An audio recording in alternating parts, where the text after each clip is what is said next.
ঢাকা জেলা আওয়ামী লীগ কার্যালয়ে ঐতিহাসিক ৬ দফা দিবস উপলক্ষে আওয়ামী লীগ আয়োজিত আলোচনা সভা। প্রধান অতিথি প্রধানমন্ত্রী শেখ হাসিনা। প্রধান অতিথি তার বক্তব্যে সামরিক বেসামরিক ক্ষেত্রে পাকিস্তানের বৈষম্য চিত্র তুলে ধরেন নতুন প্রজন্মের সামনে। তিনি বলেন, নামি দামি অনেক নেতা থাকলেও একমাত্র বঙ্গবন্ধুই এই সব বৈষম্যের প্রতিবাদ করেছিল।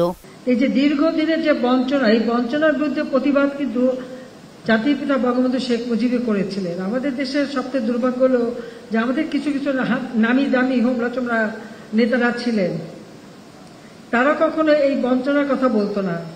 তারা শুধু তাদের কিভাবে ক্ষমতায় থাকবে আর ক্ষমতায় যাবে ওই তেল মারতেই ব্যস্ত থাকতো। তিনি বলেন, বঙ্গবন্ধু হত্যার পর যারা রাষ্ট্র ক্ষমতা দখল করেছে তারা দেশের চেয়ে পাকিস্তানের প্রতি দরদি ছিল বেশি। কালো টাকা নিয়ে আমি শুনি অনেকে বলে কালো টাকা তাহলে আর কেউ ট্যাক্স দেবে না।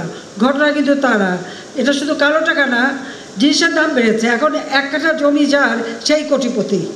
সামান্য একটু কিছু দিয়ে টাকাটা আসলে পথে আসুক, জায়গা মতো আসুক, তারপরে তো ট্যাক্স দিতেই হবে। সেখানে আমি ঠাট্টা করে বলি যে মাছ ধরতে গেলে তো আধার দিতে হয় না? আধার ছাড়া তো মাছ আসবে না।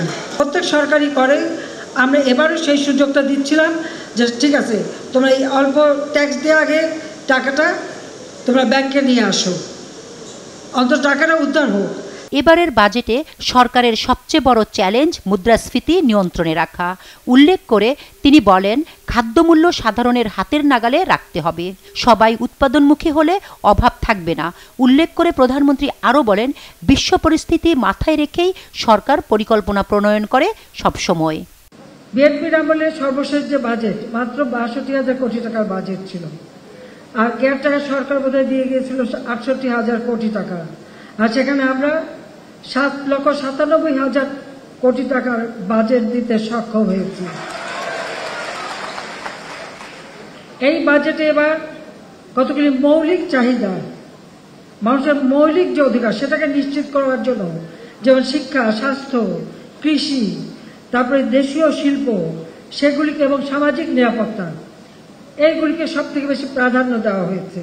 বিএনপি সরকারের সর্বশেষ বাজেটের সঙ্গে বর্তমান বাজেটের তুলনা করে প্রধানমন্ত্রী বলেন, সাধারণ মানুষের মৌলিক অধিকার নিশ্চিত করা এবারের বাজেটের প্রধান লক্ষ্য ছিল।